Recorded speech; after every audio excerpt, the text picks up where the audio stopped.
You're listening to Heroes in the Moment. What's up, heroes? I'm Michael. And it's your boy Nathan. And today we're reviewing Guardians of the Galaxy Volume 3. We saw it last night. We did saw it last night. Well, 11 o'clock in the morning. We saw it last night. Technically, it'll be, when this comes out, it'll be 2 days ago we saw it. We saw it Thursday night. As y'all know, you got to watch movies Thursday night. That's true. We always do watch Always. it, usually typically the Thursday night. Always Sometimes we like full. to try to watch it a second time. We did not, unfortunately, have time. I'm seeing Taylor Swift today for you guys. That's crazy. Today, because it's releasing Saturday, so I'll be in Nashville for the Eras tour. Yes. And also, happy May the 4th, a little bit late as well, but we might as well say Happy May the 4th. Happy May the 4th. Star Wars Day. We Star love it. Wars Day. Part of our thing. Podcast, yeah. So let's get into Guardians of the Galaxy Volume 3. The breakdown. Initial reactions first off, right off the bat. It was a good movie. It was good. It's a good movie. I was a little disappointed. Oh, yeah, I mean, agree. obviously, it's the end of a trilogy. Right. I think it did justice with that. I was thinking it would be, top in the first one, and I don't think it did. Yeah, okay, so here's my thing. I liked it better after I thought about it more. The more I thought about it, the more I liked it. And I do think after I see it again, which I do plan on seeing it again, I will like it even better. Okay. I do think so because the whole time I was watching it, and spoilers ahead of time in case, it's now get away, because if you haven't seen the movie, it's going to be heavy spoilers. I thought, someone would die. And when I was watching this movie, I was thinking that the entire time. I was like, what's going to happen? How is it going to happen? Who's going to die? And when nobody did, it was just kind of left me like kind of a little bit shocked. Yeah, it cheapened it a little bit. I agree. They tried to play it to be more darker and mature. And then I agree. It was dark. No stakes. There's no denying that. And we'll talk about that in a few minutes. But yeah, the trailers were misleading in that fact. And so were like all the interviews. Like, dude, it's so dark. Right. It is dark. See my character. It is intense. Like nobody died really. Nobody died. Well, some people died, but none of the main characters did. And that, I mean, it's not necessarily unfortunate because I was glad, some of my favorite characters lived, but at the same time, I feel like it needed that. At the same time to kind of push that into what we'd see. But I still love this movie. I think it's a good movie. It unfortunately did not say what we did. It wasn't top 5 MCU, I would say. And I don't even know, to be honest, if it's top 10. It's not. I mean, I don't think I put it on my list, and I think I have it at, let me look real quick, but I think I have it at number 13. 13? It's number 13 for me. I have Guardians 1 better. Yeah, I think Guardians 1 is better. Really but I do think it's better in Volume 2. Yeah. Personally. Well, see, I think I don't know. See, I slept on it, and about halfway through the movie, I had my rating, and even with the really good third act, it didn't really change. Yeah, and even after I slept on it, I'm like, I don't like it better, and I don't like it less. I mean, number 2 has always been my personal favorite of the trilogy. Even though I recognize that it's not nearly as good as the first one, but I've had a hard time saying that it's better than the second one. Really? I do think it's better than the second one. I like the whole father thing. Right. I think a lot of the stuff in this one just was better for me personally. But let's get into it. We're going to go into our characters. We're going to go into our pros and our cons. We're going to go into the end credit scenes, and then we're going to rate it on 1 through 10 and see how it fits on our spectrum, though. It's a good movie, but like we said, it did have some flaws, more so than we expected. It could have been a lot better. We could have added some. We could have added some touches. little bit tweaks. Gunn. I mean, it had a lot of great stuff going for it. But anyway, so to start off, character wise, we'll start off with the main character of the movie, and not only the main character of the movie, but the confirmed main character of the trilogy, being Rocket. We're starting with him. This is actually really unique because most of the time we start off with your leading man, and that would be for this movie Star-Lord. But today, I mean, we have to start with Rocket, right? Yeah. We have to. The main character. And like James Gunn said, the main character for the entire trilogy, too. It was never about Star-Lord. It was never about Star-Lord. It was always about Rocket, which is incredible. And I will say Rocket was, and I think you would agree, the best part of this movie. Yeah, I would agree. The best part of this movie. He was great. The backstory was the best part of the movie. If he wasn't like tearing up or just feeling uncomfortable, you gotta change your mind. Check out, because there was certain scenes I was crying. Man. I was literally crying in a lot of scenes, and it was a very emotional story. And Rocket's story in itself, what he went through, man, is just brutal. Like, I'm getting chill bumps thinking about all he went through. He was tortured. He was experimented on. He was ripped apart and put back together again, like something in Frankenstein's lab. And it was brutal, man. And the character development he went through, you see why in the first 2 Guardians and then later in Infinity War, why he was so hesitant to jump into battle or things. He was always wanting to run. He was always wanting to leave because of what he experienced in the past. He was always running away from his problems, and at the end of the movie, he comes full circle, and he's like, I'm done running. And that was beautiful. That was beautiful character development. It was perfect, and he became, he's my favorite Guardian, obviously, and he's most people's, and he's just an incredible character that James Gunn developed almost flawlessly. What do you think? Listen, man, I I agree with everything you said. I thought he was the best part. His character development, both throughout the movie and the whole trilogy, was something else. Bradley Cooper did an amazing job. Absolutely. And I love the scenes that James Gunn had of the past. I mean, and not just him, but seeing the other animals, being tortured. And Absolutely. Dude, it just hurt, man. I could care less if a person really dies, but dude, when it comes to animals, it's brutal, man. And one of soft spot. in all of my favorite scenes, all my favorite lines are from Rocket. I mean, he's telling his friends, in the cages, we'll fly away together into the beautiful sky because they could never see sky. And because they were always stuck. Was good, it was so good, so beautiful. And then the later line was incredible when he, throughout his life, like we said, he was running, he was denying his raccoon nature. He was like, I'm not a raccoon, my name is Rocket, and all this stuff. And then finally coming to terms with that and realizing that he does come from the earth. He comes from North America. He is a raccoon. And him finally saying, I'm Rocket Raccoon, the actual title of his name, to the High Evolutionary was just one of my favorite parts of the movie. That was fire. Like, just that self-acceptance. Yeah, it was so satisfying to see him use his gravity powers that the High Evolutionary couldn't go against. Yeah. And him to shoot him like that. That's a cool way to tie into the first act, because remember, he's walking on the why top. That was important. Yeah, in nowhere, Right, that was really good writing there. Hats off James Gunn there. But Rocket Raccoon, man, nothing bad to say about him because he absolutely was the best killed it, of this movie. All right, next part, we got to talk about Star-Lord, Peter Quill, our guy.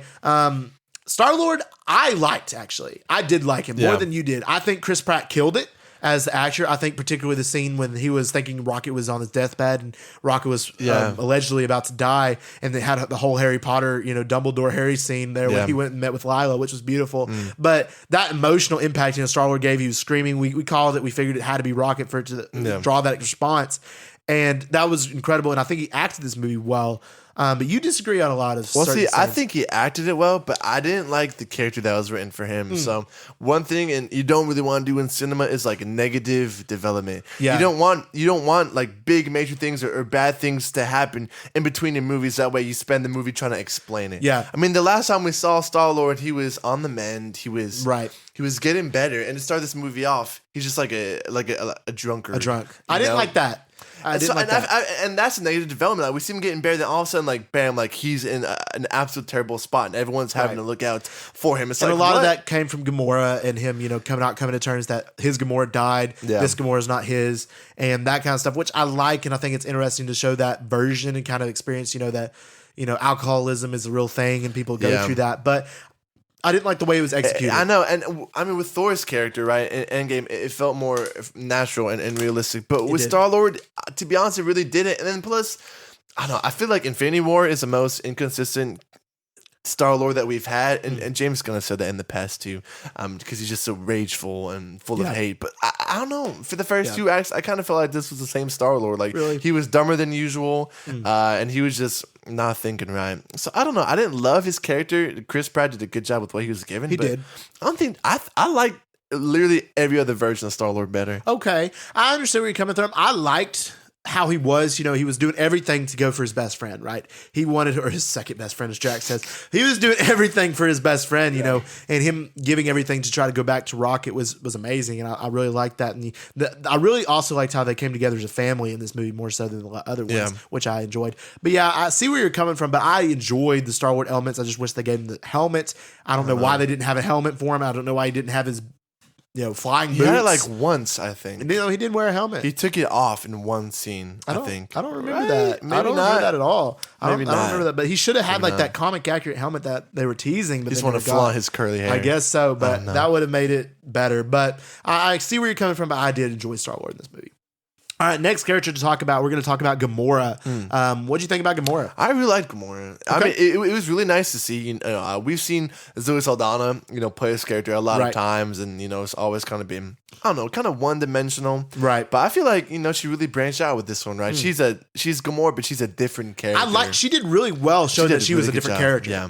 I like that. Like completely different mannerisms and everything. Yeah, she was. Absolutely. I thought she freaking killed it. And her character development was great too. But I have nothing bad to say about her. Okay. I liked Gamora. I feel like, I like old Gamora better. Yeah. Personally, compared to this one, just because. But I see, it was really cool how she came across. The acting was good, and her, showing that it was a different character and things like that. But she was brutal, man, in this movie. She was like taking hostages. She was willing to kill. She was destroying everybody, she man. got everything accomplished, though. She did. She did. But I didn't like, one thing I didn't like about her is just, I know it's part of the character and part of the role they were showing in this movie, is just how disconnected she was to the rest of the Guardians family. Even though it's, not a character, I would have liked to have seen her more connected to them one more time than I did. But I understand what they were coming from, because it is a different character. And eventually, like, they end up kind of writing it like that, Yeah. With her development, she goes from not wanting to be with them to, she's the one being Having tasked to respect for save them. Rocket, and she's working alongside. Have more respect, maybe a little bit more of a spark to her Star-Lord or something. But I see where it comes from. But all right, next up is actually another character that I really liked in this movie. More surprisingly, I thought it was. I honestly think this was her best movie, and that being Nebula. Yeah, Nebula was key in this movie. Man. She was huge, and I do agree. I think this is the best we've seen Karen Gillan. Absolutely, her development was great too. Rocket's arm he made for her was awesome. Yeah, she was really doing everything. She felt like a cyborg kind of character. She was. In this movie, but like I said, I have nothing bad to say against her either. Absolutely. It was surprisingly emotional, really. It was. And honestly, though, I agree with what you said after theaters. I think that she should have died when she'd taken the ship down. I know. Just to give it more emotional depth. I think that should have happened, because it would have been, I think it would have been a really full circle moment, because, think back, Gamora was loyal to Thanos and Ronan in the first movie, it's bad and fighting against the Guardians. The second one, she was still, she was after her sister, she was full of rage, but she was coming to terms with that and finally helped them. And then Infinity War and Endgame, she finally realized that when they were gone, that, she needed a family. And then now she's fully a Guardian in this movie and willing to die for them. I think that would have been a full circle moment. And that would have added a lot to the stakes too. Like, crowd, if they're going to kill her off, like, are our Guardians safe too? Right. So I really thought it was a captain going down with the ship moment. I did too. I was thinking, I was like, right. And there was a lot of moments in this movie where I thought, like, each of them was going to die at certain points. Dude. Yeah, when Drax in the beginning gets shot on both sides of his chest, I'm he's dead. No, he's fine. They're not going to kill him right off the bat, man. That'd be brutal. But yeah, so Nebula, really an MVP of this movie. I really liked her. I think she was actually probably my second favorite of this movie. I really think so. I really liked her. She was really good, yeah. All right, next up we have to talk about Drax. Drax the Destroyer, or Drax the Dad, I should say. Drax the Dad, what do you think? Yeah. I mean, he was same old Drax. We've talked about it before. We have, gripes with how Guardians 1's still the best version. Yeah, turn him into this just comedic brute. But his character development at the end was cool, seeing him like kind of become a dad to all those little girls. Yeah. But I mean, we already knew he was a dad. That's kind of always who he was. Right. But I still wish we would have gotten the more serious. But I did appreciate the fact that they had him like do a whole fight with Warlock, and they showed off his power. I do agree. They showed off his power better in this movie than they did in some of the other movies. Like, he's a strong, powerful dude, man. And they showed that. I like Drax better in this movie. I think this is probably his second best performance and second best written character compared to the first Guardians. I think he's better in this one than both Avengers, Infinity War, and Endgame. Really better than Infinity War? I do. I think he's better. I kind of liked him in Infinity War. And I think he's better in Guardians 2 here. I agree. He was still that comedic. He was an idiot. All this stuff, but he knew how to speak a whole different language. He knew I'm like, where did that come from? But one of my favorite scenes of the movie, and I really liked, is when he was with the kids and he was, showing them not to be afraid. And because he was a dad before, didn't even know he said the monkey sounds, they were robot sounds. Poor Drax. It was still really, really wholesome, that moment. I was smiling the whole time that was happening in the movie theater, and it was a beautiful moment to show. And it also is a really cool character development for him, because he's been brooding around all this time because of what happened to his family, and his family's murdered, and now coming to terms with these kids and realizing this is my calling. And I like that aspect, but he was still the same old Drax. I do think it may have added some emotional boundaries for him to die as well, just because we know for a fact Dave Bautista is not coming back. So, and I mean, spoilers. I mean, also with the way the movie ended, it's like, what else is he gonna even do in this universe? I really think he should have died. There is some things going around saying that, like, Dave Bautista says he doesn't want to come back and he wants to do more serious roles and stuff like that. But there's a lot of people saying that if that doesn't work out, and it probably won't, he'll come back. It's like, which I can see happening. It's like a pillow. You know? I can see you that don't have happening. James Gunn anymore, right? But I can still see him coming back, because even though he's ready to be done with that role, he liked the role. He liked to be Drax, and maybe he'll come back, make some money, easily. Yeah, definitely. All right, next up we have to talk about another character, and I liked her in this movie, and that being Mantis. What'd you think? I thought Mantis was Mantis, She was better in this movie than a lot of the other ones. To be honest, I didn't see the a difference really in her character. I liked her more caring nature towards like Peter because of the sibling relationship we found out in the holiday special. I liked that and her emotional aspect. And I feel like Palm Kelmoff did a really good job acting in this movie, especially in like her screaming scenes and the emotion she captured were really, really well done. And then just her use, she's what I'm looking for? Like, tame the beast. Yeah, tame the beast. That part was cool. That was cool and things like that. I agree. She was a lot. She was mad. She had the Drax relationship, but I do think she should have let Drax come with her at the end of the movie. I do too. She's like, I just gotta find myself. Right. Okay. Okay. Why? What about my boy Drax? I thought you found yourself with the Guardians. I know exactly, and I thought she had already kind of gone through that development, but I don't know. To be honest, I thought she was good, but I don't think it was really anything too crazy, based on what we've already seen. Obviously, the whole brother and sister development was new, but besides that, I think everything was too different. That's fair enough. And she contributed a lot of movies. I mean, she's more powerful than she was in the previous movies. Yeah, she can do. She was able to do Thanos. Yeah, she was, and she was able to make a guy fall in love with Drax. I mean, which was hilarious. So, we'll see. All right, next up is, and actually this character, I love him and he was great in this movie, but he didn't have a really big part, and that was Groot.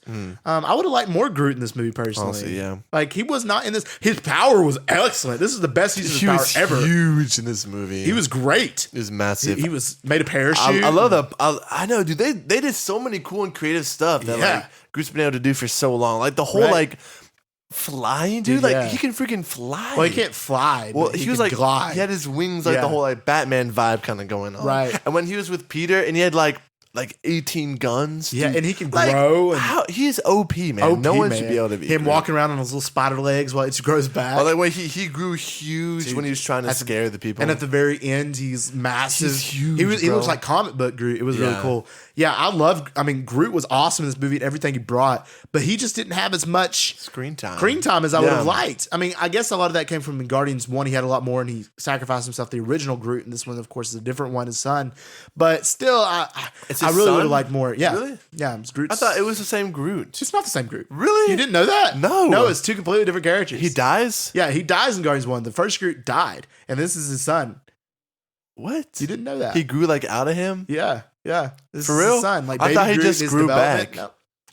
Nope. This is a completely different Groot. I just blew your mind. Yeah, rocking my world. Yep. I didn't know it's a difference because they say the same thing. That's true. Really, it's a whole different Groot. I didn't know that. So anyway, also in the movie, he's still saying I am Groot, but the ending, he says he says I love you guys. I love you guys. And I think that was a representation of he didn't actually say that, but we're finally understanding him. Oh, okay. I think that's what it was showing. Gotcha. He didn't actually say that in English. He said, I'm Groot. Yeah. But we're understanding him like Gamora was understanding the rest of the Guardians. We were finally understanding him. Yeah, because for so long, she was like, what is he saying? And that was the most Vin Diesel sounding line to it. It sounded just like Vin Diesel. I love you guys. Family. I know. Family. I mean, in the past, I've never thought it was Vin Diesel. No. It just doesn't sound like him. But when he said that line, I'm like, that's Vin Diesel. That's Vin Diesel. I'm not a big They may have did that on purpose, though, too. Yeah. Just so you can hear a little bit better. Actually, I didn't think about that. You're right, Michael. I like that. I think that was cool and creative decision there to incorporate that we're finally understanding him as well. All right, next up, we got to talk about our villain of the movie being the High Evolutionary, and my personal favorite out of the trilogy villains. What do you think? I thought his performance was great. Oh yeah, what was it? Chidwick Odudu? I can't pronounce his name. I'm not even so gonna attempt. I'm not gonna try. But we know he has the acting chops, right? James Gunn brought him over from Peacemaker, where he doesn't really play a villain role, but he was great in this role. I definitely liked him better in the past scenes. He was far more intimidating and kind of uncontrollable, I think, than the present.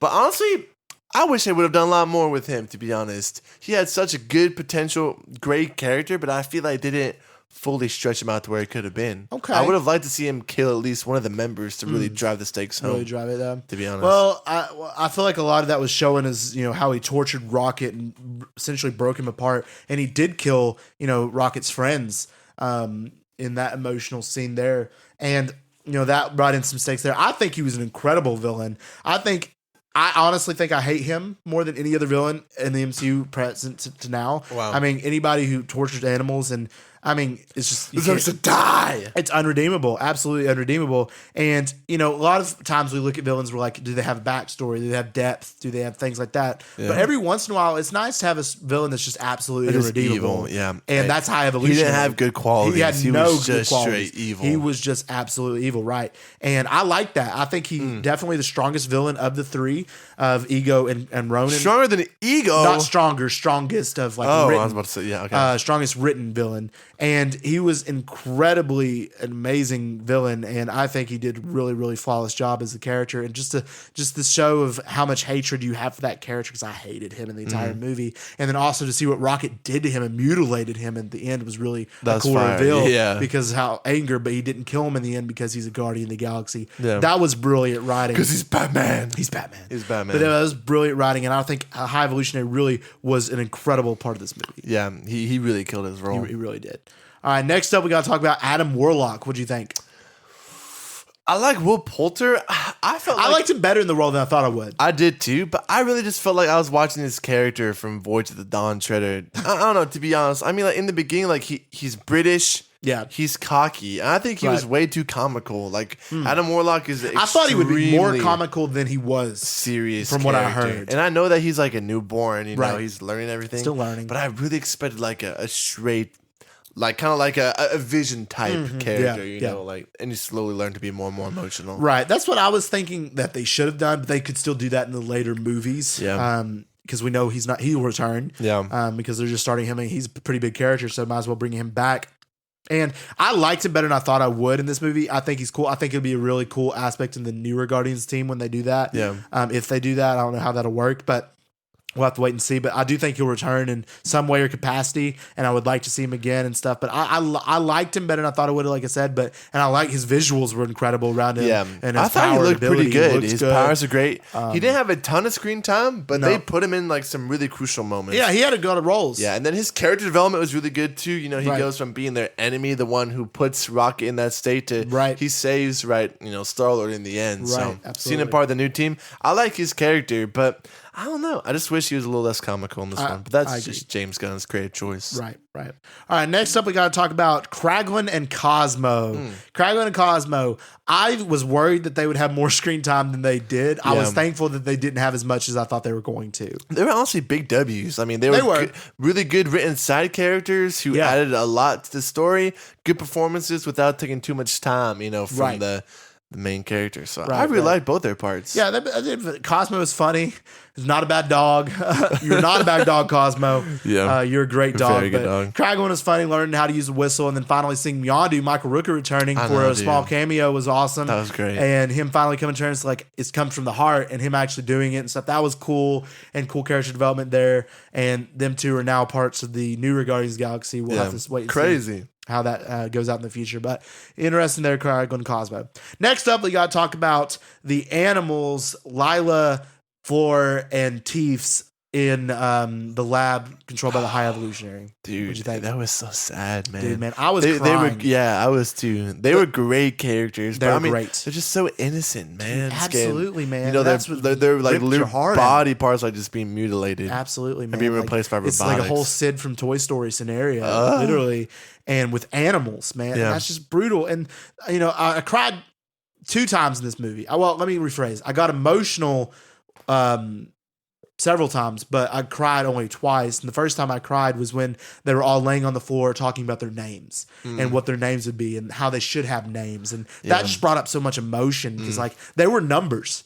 And they were numbers on a chalkboard to be mutilated and experimented upon. Yeah. And now they're giving themselves names, and it was beautiful that they each gave themselves names based off of who they are in Rocket. Yeah. Giving himself the Rocket name to ride away together with his friends. I know. And then the second time I cried is when Rocket was busting them out because he's found out what the High Evolutionary's goals were and what he was doing. Yeah. And the High Evolutionary kills Lila, and then eventually also Floor and Teefs end up becoming in the crossfire. He gets shot, and that absolutely destroyed Rocket, and Rocket mutilates his face and things like that. And I got emotional during that scene particularly as well. It was just so brutal. Like the whole past scenes and stuff were incredible. The way they wrote those friends were amazing. Yeah. And because you felt for those characters, you loved those characters, you liked seeing them, and when they died, it just ripped a part of you out. I know, and it was brutal. And I mean, it kind of cost some self-evaluation. I mean, because these characters, these animals are really young, right? So obviously they're innocent, but they had such a positive and like an uplifting spirit. Always, they were playing tag. They're playing tag. They were looking ahead to the future. They weren't down on on the stuff that they couldn't change. Like I was like, wow, it's beautiful. That's something, man. Yeah, man. It was so brutal. It hurt. Man, that dude. was I know. It's just hard to think about, like the way that that was brutal. High Evolutionary, I hate you. All right. Pros and cons now. We got to get to our pros and cons of the movie itself. So we'll start with pros. I'll start with the first pro, and we already highlighted this, but I'm going to highlight it again. The backstory, man. Yeah. The whole backstory part of the movie was the best part of the movie outside of Rocket's character development and just him as a character. The backstory scenes with High Evolutionary, him training Rocket being so a genius, but not with grammar, but with writing. But he was the only one of the creations who could create. Yep. That's why obviously the High Evolutionary wanted his so brain. Bad. And he could create stuff. Right. And it was brilliantly written, him, like we said, with the animals and his friends. And also Sean Gunn voiced younger Rocket. Sean Gunn did. He also, he does the what's it called? The animation work or whatever for Rocket, but Sean Gunn voiced young Rocket there. So I didn't know cool. that. Not in the last scene. The very last scene was back to Bradley Cooper, but in the other scenes it was Sean Gunn who voiced him. But the backstory itself, my favorite part of the movie. That's my first pro. Yeah, listen, man, Michael, I totally agree, and that was honestly my first pro too. I thought the best absolute shots and scenes in the movie were his backstory, scenes. For my pro, I'm gonna go the character development of these characters of Rocket, Gamora, Nebula, Drax, and Warlock. Right, so Rocket, he goes from running to not running. Gamora, she's selfish in the beginning and she doesn't like these guys, but then she ends up fighting for something greater than herself with a whole team. For Nebula, she starts kind of mad and inconvenienced with everybody to a wise and a kind leader, right, in nowhere. With Drax, he goes from the destroyer to the dad, and then Warlock goes from the enemy and the one who hurt Rocket in the first place to the savior. Right. So I had the character development specifically of those 1, 2, 3, 4 of those 5 characters. I thought it was really well played out, and the writing was phenomenal. I agree. I have character development as well, but since you highlighted it, I'll just go with that. But I did have character development. The character development in this movie was really good. Next up, the villain. I really loved High Evolutionary. I think he was a W villain. I think he was a really, really good, absolutely irredeemable, absolutely horrible. I hated him, but he was an incredible villain. And because of that, you felt the stakes because of the villain. There was stakes in this movie, and I appreciated that. You didn't know who would live, who would die, even though that didn't happen. There was still those stakes. There was still, he was doing so many horrible things to these animals. You didn't know what happened to them and all these different things he was doing. And I really appreciated that. So that's another pro. Another pro I have is the darker and the more serious tone in the past scenes and in that third act. Right. I mean, yes, this is a Marvel movie, but they definitely pushed the lines. Yeah, they definitely did push the lines. They went darker with the whole like animal mutilation stuff. But it just makes me wish that they would have kept it for the whole movie because besides the past scenes in the first 2 acts, nothing is there. It's just back to straight, kind of comical, James Gunn kind of universe. So honestly, I think this movie would have been a lot better rounded with that same dark tone the whole time to end the trilogy. Okay, I like that. I have darker tone as well as a pro. I completely agree with everything you just said. It was a refreshing because it was, that darker tone. All right, next up, I also have the plot as a pro because it was a good plot. I mean, everything about it, the plot was great. There was nothing wrong with the plot. The plot was, Rocket getting hurt really badly because of Warlock coming after him on the Browns, the High Evolutionary, them going on a mission to save Rocket's life and any cost, and doing this thing to save his life. And then after saving his life, coming into contact with the High Evolutionary and realizing what he was doing and having to rescue the people within his ability and him destroying planets, things like that, having to rescue that. The plot itself, and then finally beating the High Evolutionary in, the plot itself was great. I mean, there's no quarrels with the plot. I mean, it was a good, sound plot. So that's a pro. All right. I'm going to go with the entire third act in the sense that I really feel like it pulled everything together. I'll get later into it with the cons, but the third act is a really good resolution of the whole trilogy of this movie as far as the development, the characters. It was by far the most emotional, and I really feel like it was an amazing concrete resolution to what I feel like was a little bit of a rocky start. Okay. I think I had that too. I had the ending in the third act with the Guardians disbanding and the emotional factors and what they did with the third act and the scenes of fighting and Rocket, fighting back and stuff and not running anymore. Yeah. Absolutely, I agree. Third act was an incredible part of this movie. I also had the visuals as a pro of this movie. Yeah. Visuals were really good. Great. Yeah, there's no scenes when you're like, that's bad. Visual effects. No, there's none. They did really, really well. It felt like you were in space when it was in space. It felt like it was, on a planet when you were on a different planet when it was a different planet. It was really, really, really brilliant visuals. One particular scene I think of is when they're all in their Among Us suits and they're jumping out of the jet. It looked kind of cheesy, but that scene was incredible. The visuals when they're in space floating and then when they see the stars bouncing on the living planet and the shot from the bottom that with the stars in the background. Incredible. That was incredible shots. One of my favorite visual aspects of the movie. I really like that. So the visuals itself is a pro for me. Yeah, you looked over at me during that scene. You're like, dude, that's a good shot. That's a good shot. Like, yeah, man, dude. that is. That's a great screen shaver shot right there, man. Screen shaver. It really was. Yeah. I already mentioned this once before, but I think another pro is that they did a really good job with the side characters like Craig and Cosmo. I already said it, but they have really cool parts, good scenes, great character development, and it doesn't ever take too much focus from the main characters.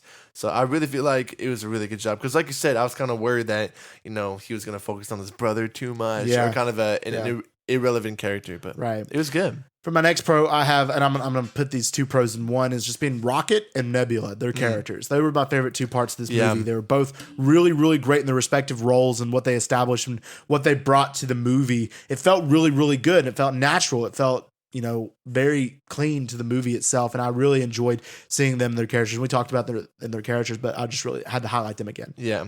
All right. My last pro that I have is per James Gunn, the music choices. Right, they fit flawlessly, especially in the beginning with the song, and you just see kind of like Rocket walking around the whole city right to the song, and then it ends, and then the Warlock hits. Like, I mean, that's kind of James Gunn thing, right? His whole signature in the 70s and the 80s. But I love the music choices, and they fit really well, both like with the lyrics and the themes. So I agree. Shout out. All right, next up is. It felt more like old Marvel in a lot of ways. It felt like, it felt more like what we're traditionally used to. And I liked that. It's like going back to the roots, and I appreciate that. Definitely felt like a Guardians of the Galaxy movie, and it delivered in those aspects. And I really like that, homage feel of coming back to its roots. And I really appreciate that. All right. Since you covered a lot of my pros as well, we're going to go right into the cons for this movie. And I'll start with the cons and just say, It's a weird con because it's not really it's a con, but it's a weird one. It's different. But that's being something was missing from this movie. I don't know if you feel the same way, but something was missing, and I can't quite fit it. I don't know what it was. Something was just missing, and I can't really fit it. But that was a con for me because it was like when I was watching this movie, it felt like some kind of energy was not there that I needed, and I don't know what it was to fit. Do you think it could be coming from like the whole villain? Because I really feel like in the present they should have done more with High Evolutionary. I liked the villain. I don't really know what it particularly was. I don't know if it was, maybe it was just they didn't have like a huge like battle necessarily like I would have liked to have seen. I don't know, but it was like throughout the whole entire movie I was feeling this, and I don't really know what it was, to be honest. That's just kind of like my first con because anytime I say something was missing from the movie and I can't quite grit it, it's not a good sign. So that's con. Okay, maybe it'll come upon you because I have 6 cons here. Yeah. So my first con, and hear me out here. I think this movie has too much comedic scenes. I understand that Guardians of the Galaxy is a comedic group and that, that's what James Gunn is known for. But I really feel like it kind of cheapened the plot, and I feel like this comedy didn't hit like it normally did. I feel like the first 2 movies were funnier with less comedy because I really feel like this one had the most. I don't think it did. I feel like they wasted too much time on like 30-second dumb conversations, like just back and forth. I mean, this movie was not long, but there were just so many scenes that were prolonged. I felt like unnecessarily by like Drax or Mantis conversations. I don't think the comedy worked for Warlock's character in this one, and to be honest, I love James Gunn. It's not a bad movie, but it kind of felt like he pulled just a tiny bit of a Taika Waititi move, and the fact that fans of comedy. We've loved the first two, so that let me just go a little bit more maybe with this one. So I feel like maybe this was the most stereotypical of recent Marvel that we've seen of James Gunn. So I'm not saying this is my least favorite project by him, but I'm just saying it didn't feel completely like James Gunn. I disagree. I think the comedy was well done. I think Guardians of the Galaxy Volume 2 was more comedic. I think that this one did have a lot of comedy, but I liked the comedy. I thought it was funny. I agree with Adam Warlock. That one was not as good, but I enjoyed a lot of the Mantis and Drax and Nebula and other interactions because it felt like they were bringing them together. They're a family and they have sibling interactions. And I appreciated that, even though some of it may have been a little bit cheesy or funny or, a little bit too over the top. I liked it. I felt myself, it didn't take away from me because I knew from this movie going in, it would be very funny. And it wasn't like Thor: Love and Thunder over the top. But it wasn't. But like I think because of the darker tone, it balanced it a little bit more because of how dark it was with the backstory. That's my next con. Let me just skip ahead real quick because that con relates right next to my other one. So because I believe with the abundance of comedy in the first two acts, it clashes with the very serious passing. So in a serious movie, you have to have comedy, right, to balance it out. You can't just like hit him in a movie like this. But it would go from these like tragic back scenes to just these like I feel like these dumb comedic moments, and I feel like there's a better way to balance that. Like that was heart wrenching, but I feel like there's a way to acknowledge that and still like maybe make a joke or with it. But it just felt like it was completely like just two different sides. So I feel like it was a little unbalanced with the only serious parts of the first two acts were the passings, and then the third act was kind of more serious in tone. But it just felt like with the comedy and the drama, it was like, where are we? Yeah, I get that. I feel like the transitions between when it goes to the past was good. Yeah. I think they did a good job with that. But I see where you're coming from with the kind of disconnectivity between like it felt like two different plots. Well, not necessarily two different plots, but two different themes going on. You have this story like being split up periodically by the passing. So it was kind of made it a little bit different and weird, which it was unique. Yeah. But I still appreciated the comedy in this movie. I think it was well executed in my opinion. All right, my next con is actually they did not utilize the classic Guardians of the Galaxy theme like they should have. This is actually which one's the theme? So like the dun dun dun dun dun dun dun that they did not utilize that. Really? They used it twice in the movie. I didn't notice. They used it only twice in the movie, and that was when Rocket was like flying and they attacked him and he got him out, and then another time when like they were all like lining up real quick or something real quick. But that was it. And that theme is such an iconic theme to the Guardians. And, themes really do enhance a movie experience. And I feel like in a lot of that third act, they could have utilized that scene. Like in that hallway scene was incredible with all of them fighting together. That was incredible. They each got their moment. Yeah. They should have been playing that theme. And they didn't. Or something. Or like when they were flying out or, coming together, like all of these people, like when Nowhere was coming in and all the ships were coming together, they should have been blasting that theme. And that theme really, because I love that theme so much, and enhances so much of the movie. And here it was missing, and I needed that. I was wondering where it would be, and it only appeared once, and it was very brief. And I really liked that theme, and I feel like it would have been really nice to get it. So that was a con for me. Right. I didn't think about that at all, but that's a really good point. I'm gonna go for my next con. I'm gonna go the pacing of the movie. Like I said earlier, you said it's a good plot. I agree. It's a really good plot, but I feel like the pacing doesn't go well with that. 100% agree. Right? The pacing was the writing, the plot was good, but it was the pace. I mean, Rocket goes into a coma, the first 10 minutes of the movie. So the whole entire movie, basically, besides the end of the third act, is them trying to rescue Rocket. Right. So like we said, within the first 10 minutes and the next two acts feel a little unconnected. Like oftentimes I kind of found myself forgetting that he wasn't there with them. Like they were doing everything for him when they're going to all these different planets. Obviously, the third act is the longest and it pulls it together. But with Rocket going into that coma so fast and then the passing splitting up, the first kind of 2 to 3 acts is like the pacing just fell off. And maybe that's what it was. I agree. I think that may have been a little bit of it. The pacing was a little bit weird. And that kind of goes with a little bit my first con being the opening of the movie. Now, the opening with Rocket listening to music was perfect. Yeah, I love that that. was good, That was yeah. great. But then when they showed Drunk Star-Lord, that's when it was like, I don't like that. Yeah. I don't like the Drunk Star-Lord. And then Adam Warlock coming in out of nowhere. It was way too fast. It was way too fast. Yeah, and you Way said too that fast. too. You're like, already? I know, I did. I was Yeah. like, not yet. I mean, because they could have executed that better and made it more sense. And where he coming in, he's doing some damage and stuff, which would have made it a lot cooler. Yeah. But for me, he came in out of nowhere. And no pun intended. Yeah, I was about nowhere. to say, literally, he came in out of nowhere into nowhere.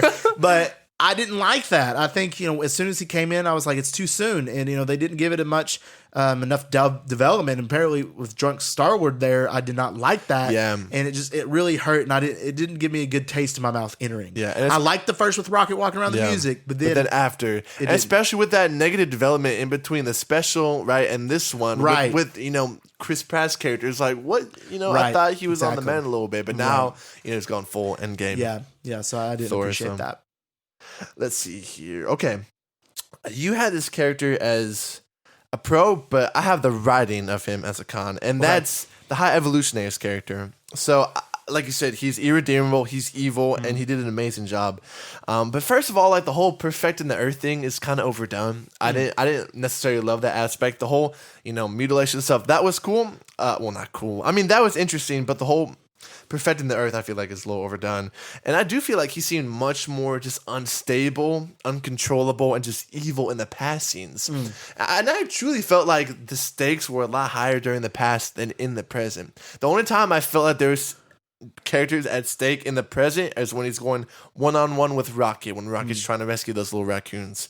But I just feel like they should have presented him as more of a threat. We saw what he did with the animals, but show us in some fight scenes, like with Gore the God Butcher, and in that movie, we never got to see, I feel like, his potential, and I feel like the same here.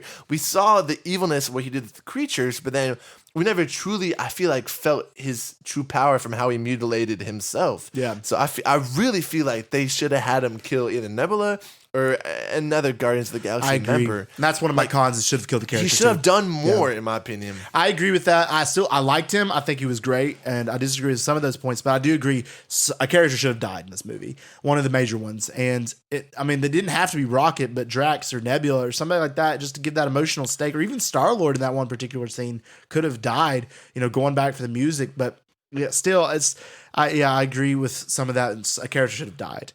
Another con I have is the whole, when they were breaking into that complex scene with, they had the red suits, and then they were getting in there, and then you have Nathan Fillion, or Fillion, however you pronounce it, and then Jennifer Holland, his James Gunn's wife, and that whole scene there. I didn't like that scene that much. I thought it was not. I liked the comedy, with the guy, turning and loving. And it was Drax, definitely unique. It was unique, but that whole scene itself, it took too long.